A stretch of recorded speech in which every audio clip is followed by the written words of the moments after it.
Before the sun rises, Jerusalem carries a hush that feels almost sacred.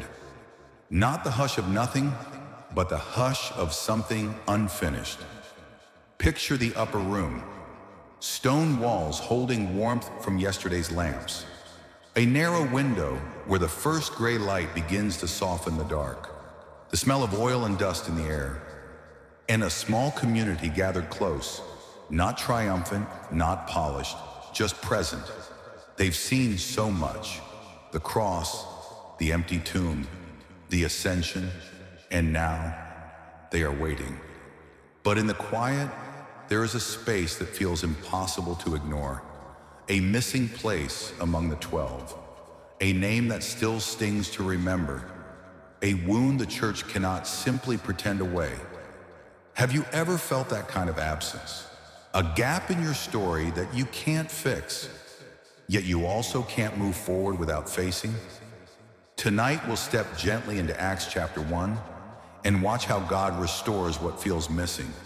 Not with force, but with prayer, unity, and steady guidance. And we'll sit with one simple question many people still wonder. Why Matthias was chosen, not as a debate, but as a window into God's quiet mercy for fragile hearts. Let's begin with a simple prayer. Lord Jesus, we come to you with what feels incomplete in us.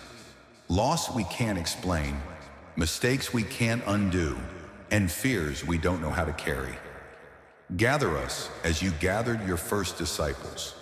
Quiet our anxious thoughts. Teach us to trust your guidance in the waiting, and restore what is missing in your gentle love. Amen. The upper room is still quiet. The lamps burn low. Morning light slips across the stone floor like a soft veil. And in that stillness, the disciples begin to realize something they cannot ignore. There are voices in the room, praying, waiting, breathing together. But there is also an absence. A space among the 12 that no one can fill with small talk. In those days, Peter stands up among the believers, about 120 in all. Try to picture it, not a confident speech on a public platform, but a man rising in a room where grief and hope are both still present. Peter's voice would not have been perfect. This is the same Peter who once trembled in fear, the same Peter who denied Jesus and wept. And yet here he is, still healing, still learning, but also carrying a responsibility that love cannot avoid. He speaks about Judas, not to entertain the room with scandal, not to reopen wounds for no reason, but because the church cannot pretend nothing happened. Judas had a part in their ministry. In other words, he belonged to them once. He walked the same roads. He heard the same teachings. And then something broke. Something tragic and painful, and now his place is empty. Peter says the scripture had to be fulfilled. He reaches for the Psalms to help the community name what they are living through. Words that speak of a dwelling left desolate and of another taking the place of leadership. Notice what is happening here. They are not rushing past the heartbreak. They are not trying to stay positive as if faith means avoiding pain. They are letting the Word of God hold the truth, even the hard truth, so their future can be built on something solid. And there is a mercy hidden inside this moment, because naming what is missing is not the same as being trapped by it. Sometimes the first step toward healing is simply this. We admit the empty place is real. So let me ask you gently, if you were in that room listening to Peter speak, would you feel relief because someone finally named what hurts? Or would you want to look away, afraid that facing the wound will make it worse? Here's the spiritual insight to hold on to. God often restores by gathering us into truth, not to shame us, but to steady us so we can move forward in unity and prayer. And that's where the story leads next. Because Peter doesn't only name the loss, he begins to seek a way forward, not through human ambition, but through discernment under God's gaze. After Peter names the empty place, the room doesn't rush to fill it with noise. Instead, Acts shows us something gentle and steady. The church doesn't replace what is missing by impulse. They listen, they remember, they let the wound be real, and then they ask, what does faithfulness look like now? Peter says the one who takes this place should be someone who has been with them from the days of John's baptism through all the time Jesus walked among them, all the way to the ascension. In other words, this isn't about popularity. It isn't about who speaks the loudest. It isn't about who seems strongest. It's about a witness, a steady, embodied witness, someone who has carried the story in their bones, someone who can say, without exaggeration, I was there, I saw, I stayed, I can testify to the resurrection. And there's something quietly emotional about that requirement, because after betrayal, trust doesn't come easily. After disappointment, the heart can become cautious. It's safer to keep your expectations low. It's safer not to hope too much. But here the early believers take a tender risk. They believe God can restore. They believe the story can move forward. They believe a broken space doesn't have to remain permanently empty. So they put forward two men. One is Joseph, called Barsabbas, also known as Justus. The other is Matthias. Notice what Scripture does not do. It doesn't give us dramatic backstories. It doesn't describe big speeches or impressive achievements or public reputation. It simply tells us these men were there. They belong to the hidden story, the long obedience, the quiet following, the faithfulness that doesn't demand to be seen. And if you sit with that for a moment, you can feel the tension in the room. Because choosing means admitting the future matters. Choosing means trusting again. Choosing means letting God write a new chapter, even when everyone still feels a little fragile. So let me ask you gently, if it were you in that upper room, hearing two names spoken, would you feel hope rising? Or would you feel the fear of being disappointed again? Here is the spiritual insight to hold on to. God often restores through quiet faithfulness over time, not through perfection, not through force, but through people who keep walking, keep praying, keep showing up, even when no one applauds. And now the moment grows even more tender, because the church is about to do the only thing it can do when hearts feel unsure. They will pray, and they will place the decision in God's hands. And that's where we go next. Now the room grows quiet in a different way.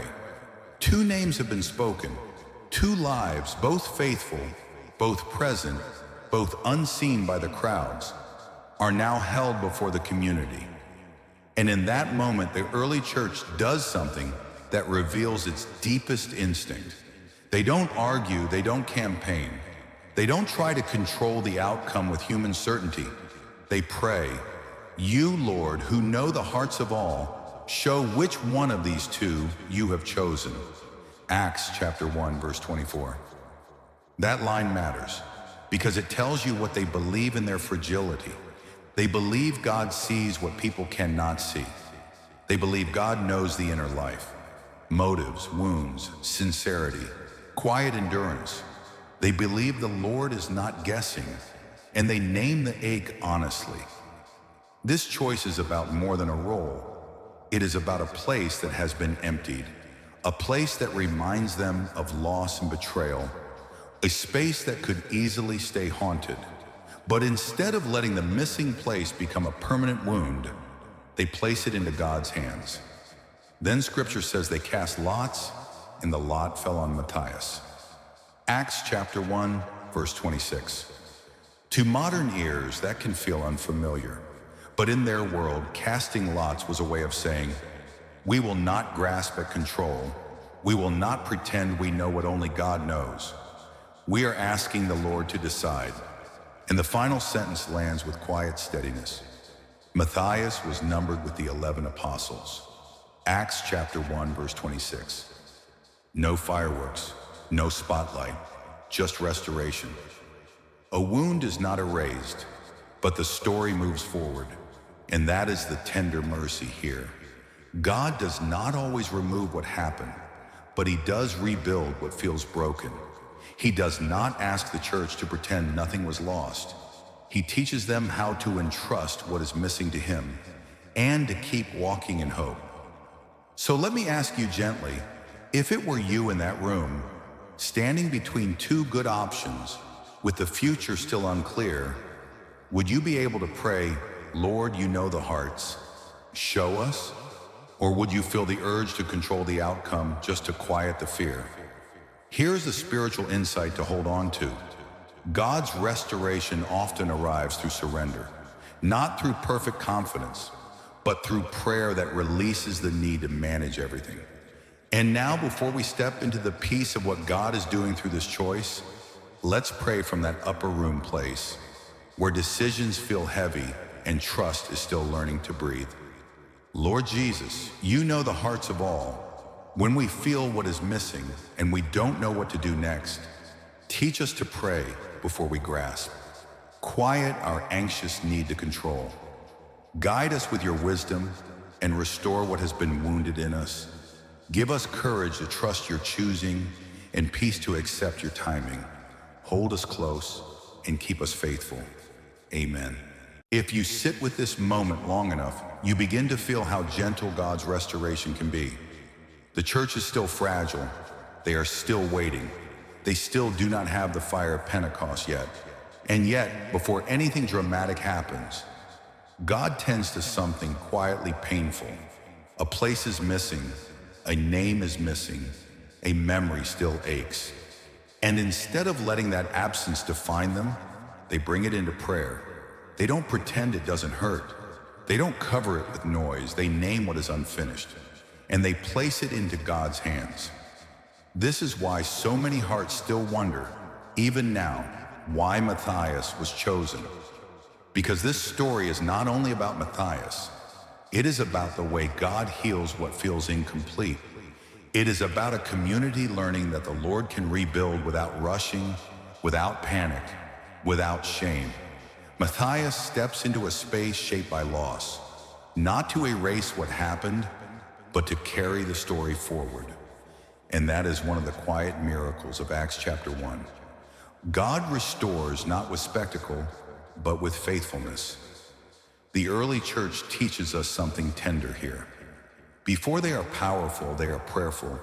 Before they are bold, they are united. Before they are sent, they are gathered.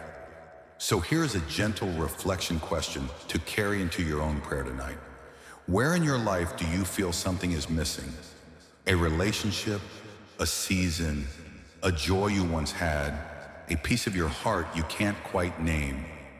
And what would it look like to place that missing space into God's care, instead of trying to fill it with control? Because the Lord who guided that fragile church still guides fragile hearts. And as we continue this journey, the story is about to change in a way no one can manufacture. In the next moment, the waiting will meet the promise, and the Spirit of God will come with a power that turns fear into courage and silence into living witness. If this time of reflection brought you even a little peace, feel free to share it with someone who may need it today. And you're welcome to subscribe to the channel so we can keep walking together, slowly, gently, one sacred moment at a time.